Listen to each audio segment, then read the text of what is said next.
Civil सेवा परीक्षा की योजना देखेंगे तो ये परीक्षा 2 चरणों में संपन्न होती है।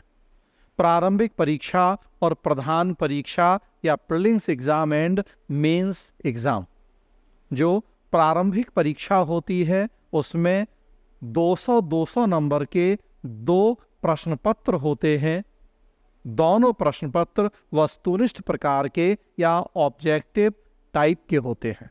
और जो प्रधान परीक्षा होती है उसमें लिखित परीक्षा और फिर उसके बाद साक्षात्कार, ये दोनों शामिल होते हैं।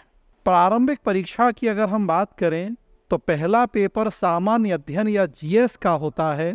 100 प्रश्न होते हैं, हर प्रश्न के 2 अंक निर्धारित हैं, तो कुल 200 अंक का ये पेपर होता है। और दूसरा पेपर सीसेट या सिविल सर्विस एप्टीट्यूड टेस्ट के नाम से होता है। इसमें 80 प्रश्न होते हैं। ये 2.5 नंबर का एक प्रश्न होता है, तो ये भी कुल 200 अंक का प्रश्न पत्र होता है।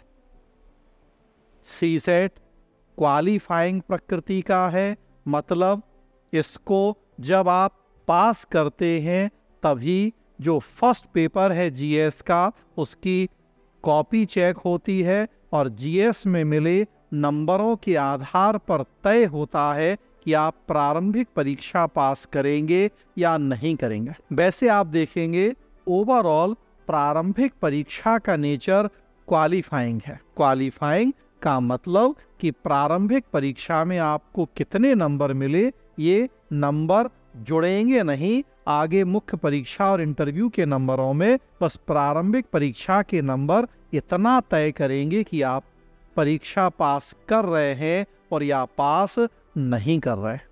और उसमें भी सीसेट फिर अगेन क्वालिफाइंग है। 33% जब नंबर आएंगे आपको सीसेट में तो आप उसे क्वालिफाई करेंगे। 200 नंबर में लगभग 66.6 के आसपास नंबर जब आप लाएंगे, 33% लिखा है तो वैसे तो 66 ही होता है वो 200 में। अगर प्रश्नों के अकॉर्डिंग बात करें 80 प्रश्न है तो 80 प्रश्न में जब आप 27 प्रश्न हल करेंगे, लगभग 27 प्रश्न हल कर लेंगे आप। हल मतलब कि सही कर लेंगे, हल तो आप कम ज़्यादा भी करें, तो जब 27 प्रश्न आप सही करेंगे नेगेटिव मार्किंग हटाने के बाद तो आप सीसेट का पेपर क्वालिफाई करेंगे। आपके जीएस की कॉपी चेक होगी और फिर जीएस में आपने कितने प्रश्न सही करे, कितने नंबर आपको मिले, उसके अकॉर्डिंग डिसाइड होगा कि आप प्रीलिम्स पास करेंगे या नहीं करेंगे। पिछले वीडियो में हम बात कर रहे थे कि लगभग 10 से 12 लाख लोग परीक्षा का फॉर्म भरते हैं, 6 से 7 लाख लोग प्रारंभिक परीक्षा में बैठते हैं और 12-13 हजार लोगों के आसपास प्रारंभिक परीक्षा पास करते हैं। यूपीएससी के नोटिफिकेशन में ये स्पष्ट लिखा होता है कि उस साल जितनी रिक्तियां हैं, जो परीक्षा का वर्ष है, तो कुल रिक्तियों के 12 से 13 गुना लोगों को प्रारंभिक परीक्षा क्वालिफाई करवाई जाती है। तो अगर 1000 सीट्स है तो 12,000 से 13,000 लोग प्रीलिम्स पास करेंगे। तो आपने सीसेट क्वालिफाई किया, जीएस की कॉपी चेक हुई, कितने नंबर मिले,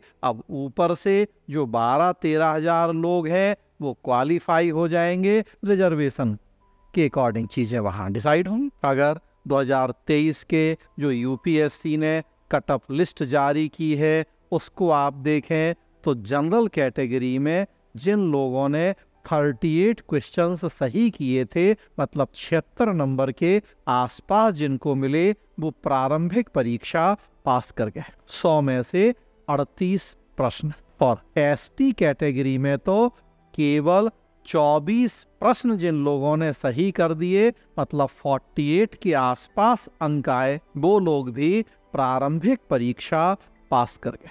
जो प्रारंभिक परीक्षा है इसमें नेगेटिव मार्किंग भी होती है। जीएस में 100 प्रश्न 2-2 नंबर का, सीसेट में 80 प्रश्न 2.5 नंबर। अगर आप जीएस में एक प्रश्न सही करेंगे तो आपको 2 नंबर मिलेंगे और अगर आप एक प्रश्न गलत कर देंगे तो 1/3 नेगेटिव मार्किंग से आपको उतना कम हो जाएगा। मतलब 2 नंबर का प्रश्न है, सही किया तो 2 पाएंगे और गलत किया तो 2 का 1/3 मतलब 0.67 के आसपास आपके नंबर कट जाएंगे। तो इस तरह से प्लस माइनस करते हुए फाइनली आपको कितने नंबर मिले उसके अकॉर्डिंग डिसाइड होगा कि आप प्रारंभिक परीक्षा पास करेंगे या नहीं।